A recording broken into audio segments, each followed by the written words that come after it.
still people are just very puzzled as to why Spitzer proposed it in the first place. And I don't think anybody really has a good answer. And it's important to note that Spitzer's popularity, I guess, tapered off during Troopergate, but it plummeted during the whole debate, fury over the driver's license question. And I still don't know why he even proposed it. I think that maybe there are two good guesses. I think maybe one, he wanted to distract attention. He wanted to put attention to a policy rather than to the ugliness of Troopergate. And maybe he thought by diverting attention to a policy debate, it would help him out. And obviously, it backfired on him. There are some people who are close to Spitzer who say that it was also a way to shore up the Hispanic base, though it's 3 years out, 4 years out from when Spitzer runs for election.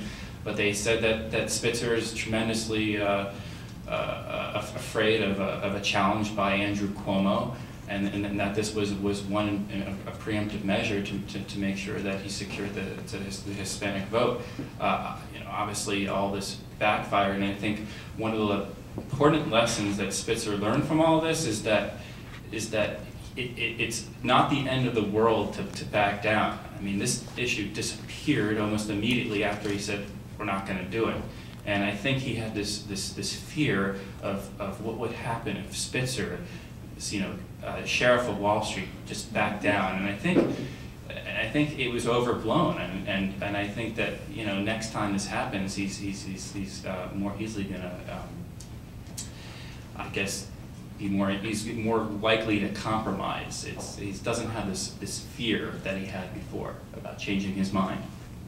Spitzer may have made a campaign promise on the licenses, because I know that he went before El Diario, I know he went before Aspira and other Hispanic groups talking about the licenses, and he felt pressure to doing it, but I think also it was a way to distract people from Troopergate. I think the driver's licenses, it confirmed for me a suspicion I had about how he approaches policy. He's a very smart person.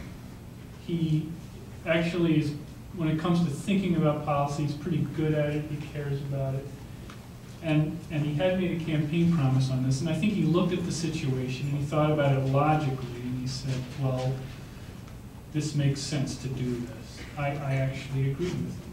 I didn't agree with him for the same reasons, but I thought if you looked at it just rationally and dispassionately, there were good reasons to do it.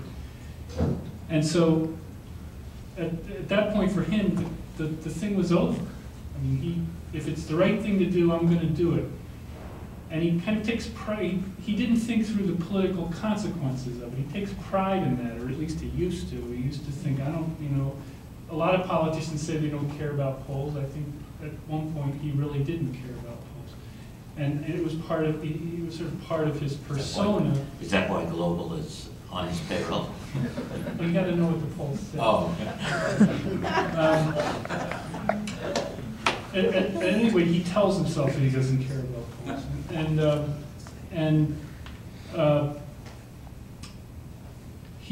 But the thing is that in government, in order to get things done, you have to think through the politics. You have to think, is this a popular thing to do? And if it's not popular, can I make it happen anyway? Will it be worth it to me?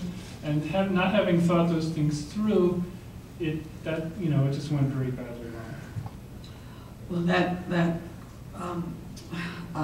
addresses his personality to a certain extent. Bill Hammond, we talked yesterday about Spitzer, the personality. There's been much written about the governor's famed temper and his intensity and his righteousness.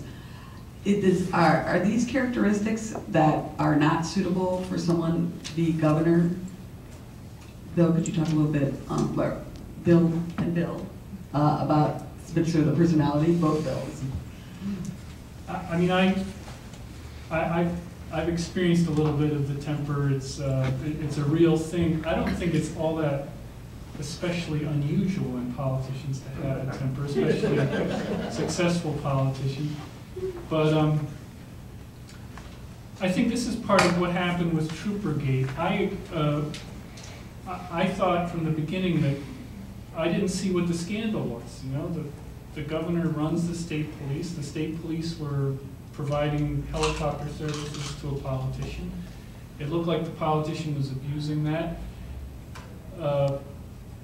We do have a freedom of information law in this state that, you know, the public is entitled to know certain information.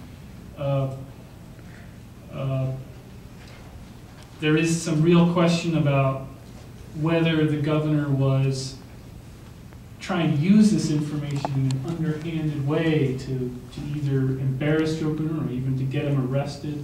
I think they overplayed their hand, but fundamentally, it was public information, and allowing the public to know that, there's nothing fundamentally wrong with that.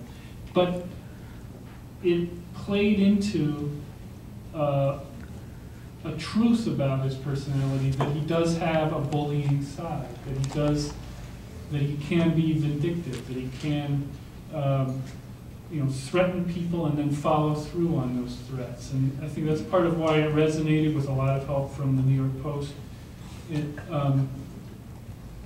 And then during the course of the months, the governor would play into that with snappish things he would say to people.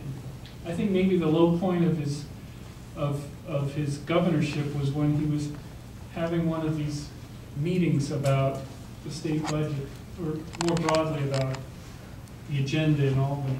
And he had the Senate Majority Leader, the Assembly Speaker, and the minority leaders of both houses, and they were all in a room, and the press was sitting there, sort of like this. And Joe Bruno tried to do something. I forget what it was he was trying to do, and the governor said, "Joe, this is my room. We're going to play by my rules." Who says that?